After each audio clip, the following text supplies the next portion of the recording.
Welcome to HDTV. You're now rocking with your boy. AT&T reportedly wants Ben Affleck's solo Batman film now more than ever. No offense to Matt Reeves and Robert Pattinson, who by all accounts are making a great movie if the first trailer is any indication. But the more we keep hearing about Ben Affleck's take on the Batman, the more we wish he'd been able to bring it to fruition. The actor's portrayal of a grizzled, middle-aged Dark Knight that's long since lost all sense of hope and optimism is unique in the pantheon of live-action adaptations, and his performances in Batman vs. Superman, Dawn of Justice, and Zack Snyder's Justice League were well received by fans and critics alike. Then there are his credentials as a writer and director, with Affleck having won an Academy Award for scripting Good Will Hunting with Matt Damon and landed a Golden Globe for helming Argo, which gave him his second Oscar after he also produced the Best Picture winner, and that's without even mentioning the plot details we've heard, which have mostly come from Joe Manganiello.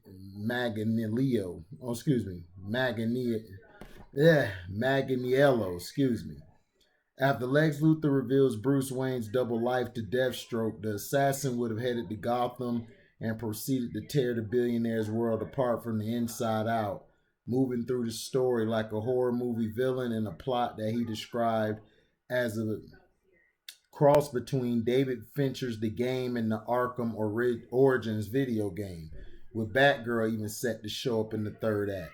Of course, the success of Justice League has renewed calls for Affleck's solo Batman movie to be given the green light, with tipster Mikey Sutton reporting that Warnerbrothers and HBO Max parent company AT&T wants to see the project happen now more than ever.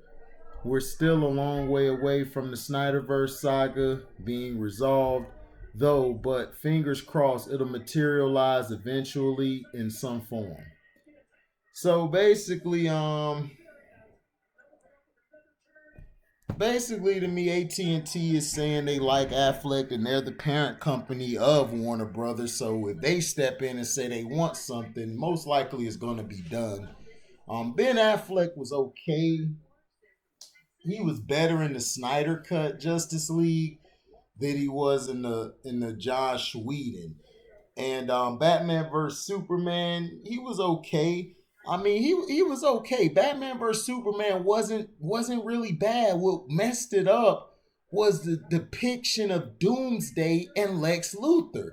If those two characters ruined your movie, Lex Luthor needs to be played with a guy like Kevin Spacey when he played Lex Luthor in Superman Returns. That's who I envision as a Lex Luthor. Somebody who's confident, who's very smart, but he always has control. This guy, he didn't have control to me. He didn't have control. He didn't seem like he ran in everything. Let me find out his name.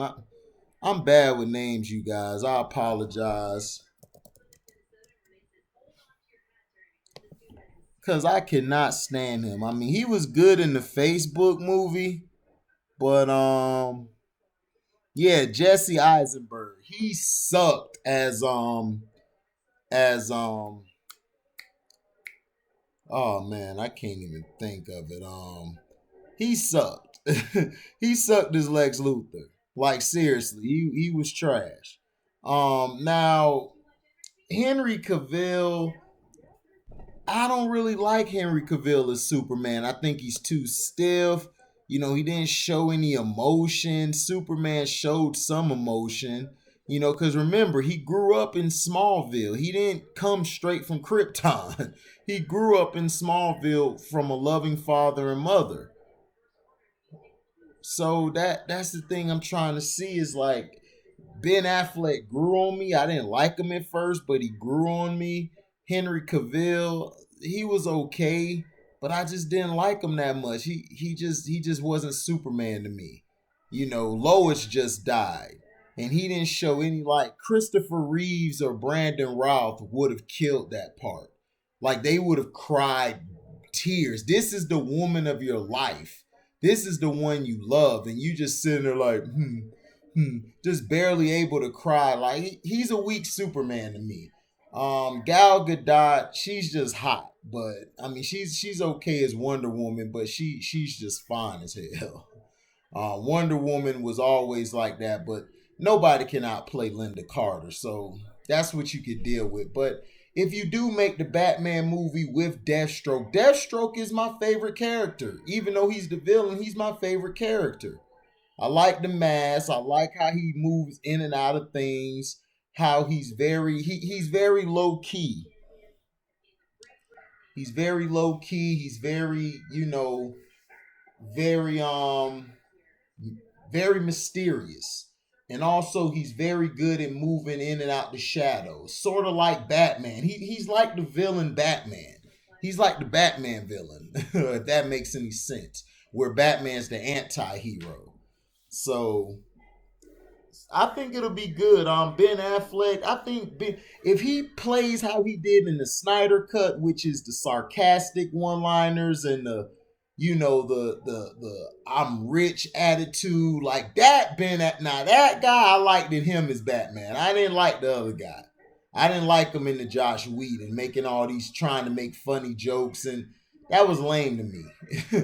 Because Batman never was a funny joke guy. Batman is a guy who is sarcastically funny. And that's what I liked about him in the thing where he was like, well, what power you have? He like, I'm rich. That's my favorite. I like that line. I'm rich. Like, that's Batman. Arrogant, cocky, very smart, always a step ahead. But let me know in the comment section, do you want to see Ben Affleck in another Batman movie? I think it'll be good with Deathstroke. Because they introduced Deathstroke in Batman vs. Superman. Why not continue with the Snyderverse and bring out, and I know Robert Pattinson's doing the Batman and all that, but shoot, you could do a spin-off film of that. But hey, let me know in the comment section, do you want to see Ben Affleck as Batman, or are you like, nah, let's go Robert Pattinson's way? Thank you for listening. Like, comment, subscribe, share this, hit the notification bell to select all to receive upcoming notifications. And if you like what you hear, you can donate to the page by Cash Apping me at the word welcome, the number 2, and then HDIITV. Thank you for listening, and we're out. Daisy!